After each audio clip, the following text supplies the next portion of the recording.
दंड जितना कठोर होता है और दंड जितने जल्दी मिलता है, अपराध उतना कम होता है। अभी राजस्थान में अजमेर शरीफ में जो खादिम पकड़ा गया है, लोग बता रहे हैं कि उसने 14 या 15 अपराध किया है। कुछ लोग कहना है कि 10 या 12 अपराध किया। चलिए ठीक है, जो भी है, 10-12 किया या 14-15 किया, लेकिन वो सारे अपराध उसने एक साथ नहीं किया होगा। पहले एक किया होगा, एक अपराध करने के बाद उसका कुछ नहीं हुआ, उसको सजा नहीं मिली, उसका मनोबल बढ़ा, उसने दूसरा अपराध कर दिया। दूसरे अपराध के बाद भी उसको सजा नहीं मिली, इसलिए उसने तीसरा अपराध कर दिया। अगर दंड कठोर होता और सजा जल्दी मिलती, तो जब उसने पहला अपराध किया और सजा मिल जाती तो दूसरा अपराध नहीं करता। कहने का मतलब जो बाद के और 12-13 क्राइम उसने किए वो क्राइम नहीं होते। इसलिए मैं बार बार कहता हूं कि जो कानून है ये दवा की तरीके काम करता है। तबीयत खराब हुई, आपने दवा खा लिया, अच्छी दवा खाया, टाइम पे दवा खाया, बीमारी ठीक हो जाएगी। अगर आपने दवा नहीं खाया, बीमारी बढ़ेगी, और आपने अगर घटिया दवा खाया तो बीमारी और तेजी से बढ़ेगी। यही स्थिति कानून की है। कानून जिस तरीके से दवा या तो बीमारी को बढ़ाती है या बीमारी को घटाती है, उसी तरीके से कानून या तो अपराध को बढ़ाता है या घटाता है, या तो भ्रष्टाचार को बढ़ाता है या घटाता है, या तो मजहबी उन्माद को बढ़ाता है या घटाता है। जो समस्याएं भारत में हैं, जिस तरीके का मजहबी उन्माद पूरे भारत में फैला हुआ है, कट्टरवाद भारत में फैला हुआ है, भ्रष्टाचार भारत में फैला हुआ है, किडनैपिंग भारत में होती है, अपहरण भारत में होता है, मर्डर भारत में होता है। इतना क्राइम जापान में क्यों नहीं होता, चाइना में क्यों नहीं होता, या सिंगापुर में क्यों नहीं होता, अमेरिका में क्यों नहीं होता? क्योंकि उनके कानून हमसे बहुत अच्छे हैं। मेन डिफरेंस कानून का होता है। कानून बढ़िया होगा, अपराध, भ्रष्टाचार, अपहरण, किडनैपिंग, सारी समस्याएं कम होगी। मैं आपको एक उदाहरण देता हूं, भारत और अमेरिका के कानूनों में डिफरेंस बताता हूं। भारत में किडनैपिंग की जो मैक्सिमम सजा है वो 7 साल है। अमेरिका में किडनैपिंग की सजा आजीवन कारावास और फांसी है। और भारत में आपने एक आदमी को किडनैपिंग किया तो भी मैक्सिमम 7 साल, 2 आदमी को किडनैपिंग किया तो भी मैक्सिमम 7 साल, 5 आदमी को किडनैपिंग किया तो भी मैक्सिमम 7 साल। अमेरिका में आपने एक आदमी को किडनैपिंग किया तो 1 आजीवन कारावास, 2 को किडनैपिंग किया तो 2 आजीवन कारावास, 3 को किया तो 3 आजीवन कारावास, 5 को किया तो 5 आजीवन कारावास, और 1 आजीवन कारावास का मतलब 100 साल। इसका मतलब भारत में आपने 5 आदमी को किडनैप किया तो मैक्सिमम सजा 7 साल हुई। अमेरिका में आपने 5 आदमी को किडनैप किया तो आपकी सजा 500 साल हो गई। अभी अमेरिका में एक मार्को एंटोनियो नाम का अपराधी था, उसने कुछ लोगों के साथ चीटिंग और फ्रॉड किया था। 2014 में उसको 122 साल सजा मिली। हमारे यहाँ चीटिंग फ्रॉड करने वालों को 1-2 साल सजा मिलती है, आपको भी पता है, और 1-2 साल सजा भी वो भी 10 साल 20 साल के बाद मिलती है।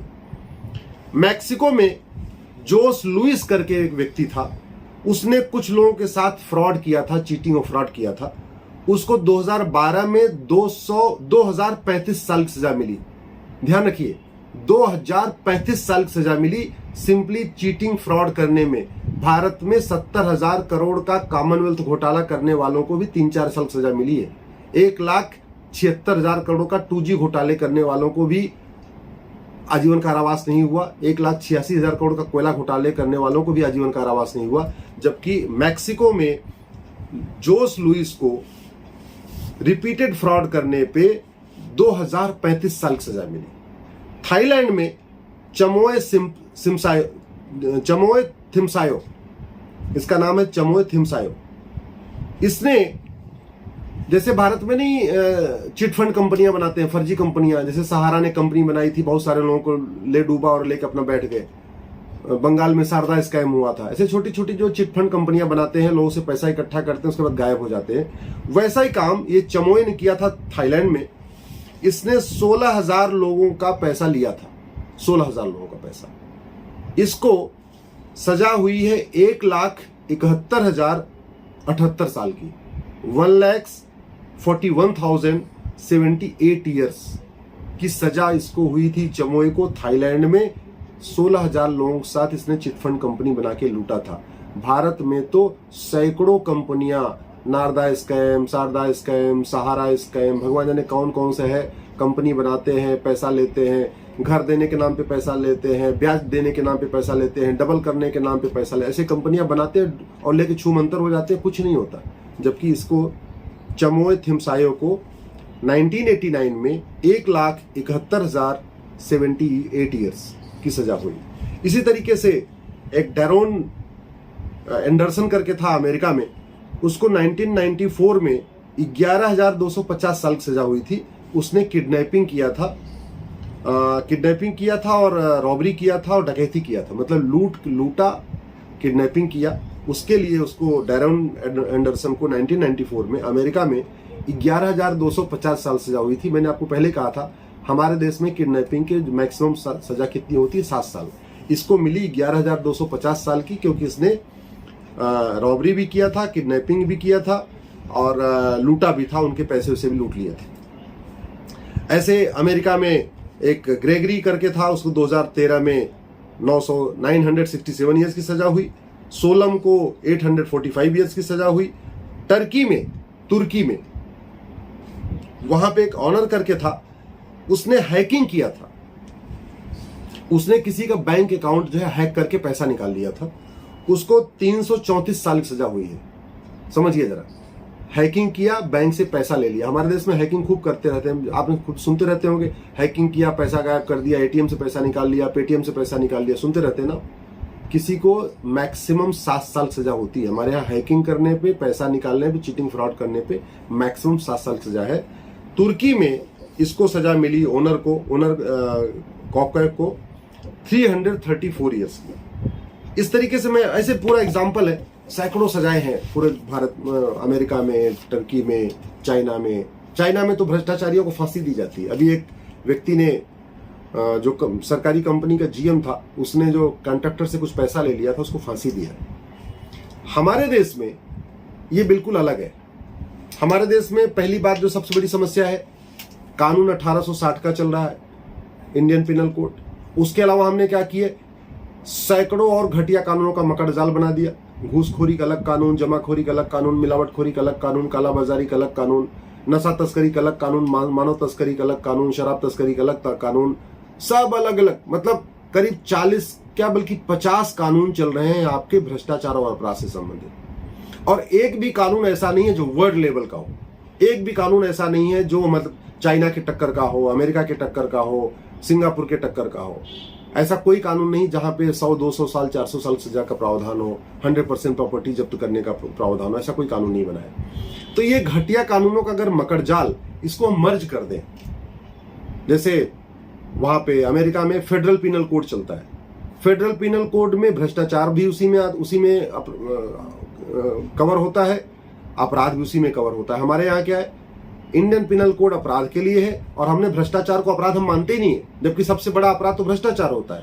हमने लेकिन भ्रष्टाचार के लिए अलग कानून बनाया, प्रिवेंशन ऑफ करप्शन एक्ट भ्रष्टाचार के लिए, मनी लॉन्ड्रिंग के लिए एक अलग कानून, हवाला के लिए, काले धन के लिए अलग कानून। मतलब जैसे जैसे टाइम में आता रहा, लोगों को दिखाने के लिए, जनता को दिखाने के लिए, देखो हम इसके खिलाफ भी कानून बना रहे हैं, इसके खिलाफ भी कानून बना रहे हैं, इसके खिलाफ भी कानून बना रहे हैं। चूंकि आम जनता को पता ही नहीं है कि दुनिया में और किस अपराध में कितनी सजा मिलती है, तो यहाँ के नेता घटिया कानून बना बना के अपनी पीठ ठुकवाते रहते हैं, अपनी जय जयकार कराते रहते हैं और बनाते सबसे घटिया कानून है। बनाएंगे घटिया कानून, उसकी ब्रांडिंग ऐसी तगड़ी कर देंगे कि जनता को लगे यार बहुत ही तो कानून बना दिया। मेरा ये मानना है, पहली बात तो ये जो 40-50 कानून चल रहे हैं अलग अलग करप्शन और क्राइम के, इनको मर्ज करके one nation one penal code बनाया जाए, एक इंडियन पिनल कोड नया बनाया जाए अमेरिका के फेडरल पिनल कोड की तर्ज पे, और सारे उसी में घूसखोरी, जमाखोरी, मिलावटखोरी, कालाबाजारी, नशा तस्करी, सूदखोरी, मानव तस्करी, सोना तस्करी, सब उसी में, किडनैप, चोरी, लूट, झपट, अपनी डकैती, झपटमारी, सब उसी में होना चाहिए, एक कानून बने। दूसरा, भारत में जो नया कानून बने वेल डिफाइंड हो। उदाहरण के लिए डिफाइन करना कैसे समझना है, हमारे देश में अभी एक कानून चलता है मर्डर का, 302। अब अगर भाई ने भाई को मार दिया तो भी 302 धारा लगेगी, पति ने पत्नी को गुस्से में मार दिया तो भी 302 सेक्शन 302 लगता है। सड़क पे जा रहे हैं, दोनों की गाड़ी टकराई, गुस्से में एकाएक रिवॉल्वर निकाल के मार दिया तो भी 302 लगेगा। रेप करके मर्डर किया तो भी 302 लगेगा। और ये जो कन्हैया को मारा जिस तरीके से जिहादियों ने, इनके ऊपर भी 302 लगेगा। तो एक कहावत है ना, सब धान 22 पसेरी। तो वैसे अपराध कोई भी हो, धारा 1 है हमारे पास 302। 302 में भी क्या है, उसमें लिखा हुआ है आजीवन कारावास या फांसी। लेकिन कब आजीवन कारावास होगा और कब फांसी होगा ये भी डिफाइन नहीं किया है। तो ये भी कोर्ट की मर्जी पे है। कहने का मतलब अगर सरकारी वकील राम जेठमलानी जैसा है तो फांसी दिलवा देगा। सरकारी वकील कोई नया है, कम पढ़ा लिखा है, कम समझदार है, तो पता चला आजीवन कारावास क्या, उसको 2-4 साल की सजा होगी। ये तो चल रहा है, चूंकि वेल डिफाइन नहीं। आजीवन कारावास किसको किसको मिलना है उसका पैरामीटर डिफाइन नहीं है। फांसी कब कब होनी है डिफाइन नहीं है। और कानून एक है 302 का। हमने जिहाद के लिए अलग से कानून नहीं बनाया। डोमेस्टिक वायलेंस में मर्डर हो तो एक अलग गाइडलाइन होनी चाहिए। दुश्मनी में मर्डर हो एक अलग गाइडलाइन होनी चाहिए। भाई भाई में झगड़ा हो गया मान लो जमीन का, उसको आप कन्हैया लाल के मर्डर, उमेश कोल्हे के मर्डर के बराबर अगर तोलेंगे तो ये तो नाइंसाफी हो गई ना। कोई आदमी विदेश से पैसा ले रहा है, विदेश में ट्रेनिंग ले रहा है, आके भारत में मर्डर कर रहा है, उस मर्डर को पति पत्नी के मर्डर, भाई भाई के मर्डर, पिता और बेटे के बीच में झगड़े में मर्डर, उसके अगर बराबर तौल रहे हैं तो आप न्याय नहीं कर रहे हैं, अन्याय कर रहे हैं।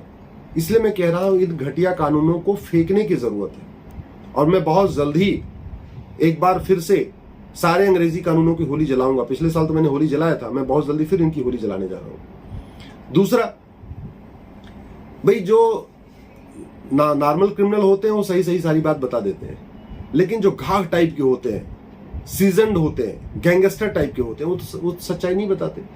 हमने जो वो सच बताते नहीं है। खासतौर पे जो पॉलिटिकल जिनके ऊपर संरक्षण होता है उनको पुलिस पीटती भी नहीं है।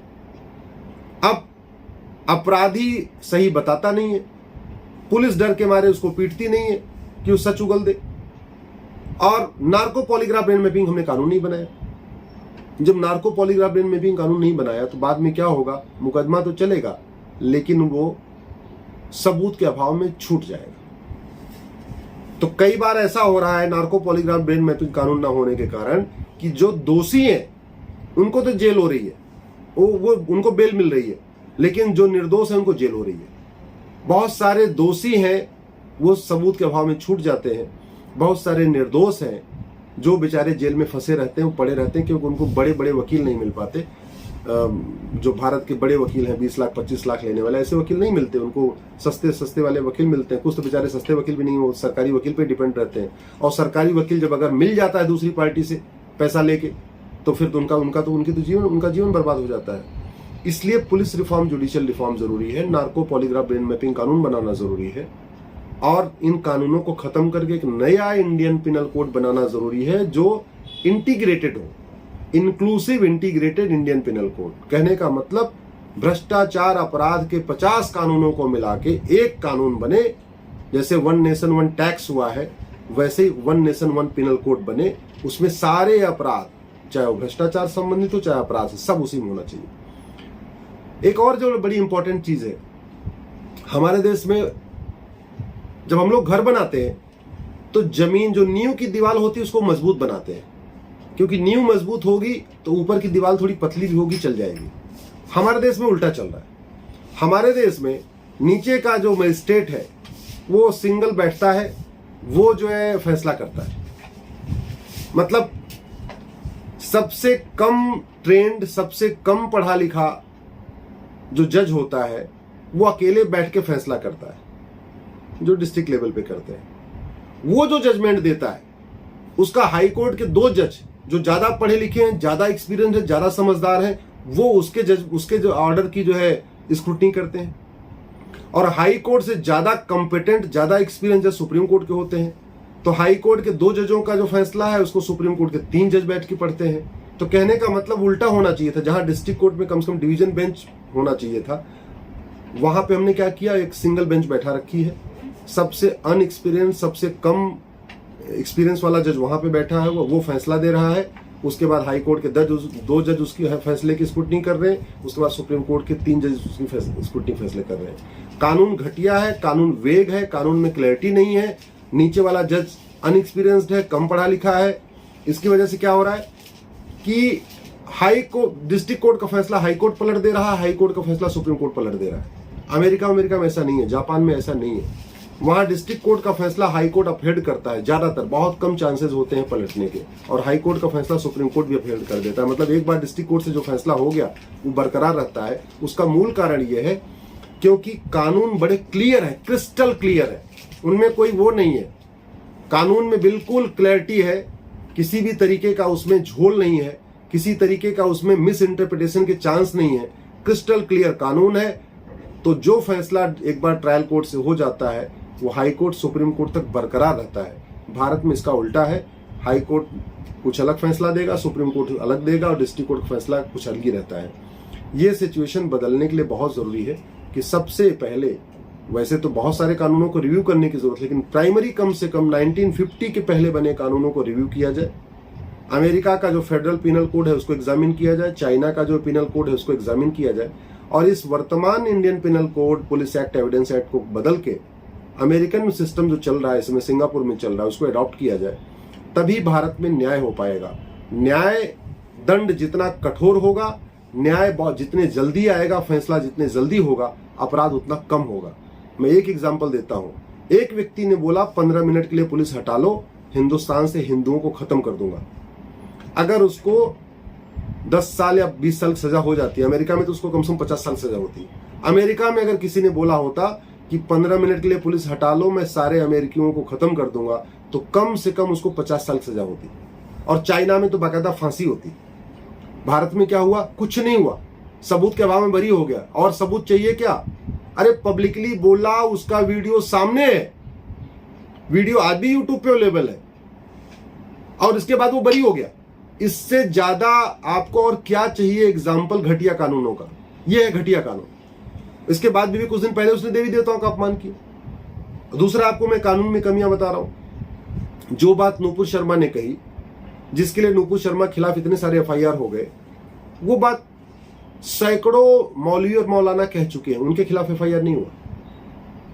मतलब जो बात किताब में लिखी है, जो बात सैकड़ों मौलवी मौलाना कई बार कह चुके हैं और उनके खिलाफ कभी एफआईआर नहीं हुआ, वही बात नूपुर शर्मा द्वारा एक बार कहने पे और अगले दिन माफी मांग लेने के बावजूद सैकड़ों एफआईआर हो रहा है।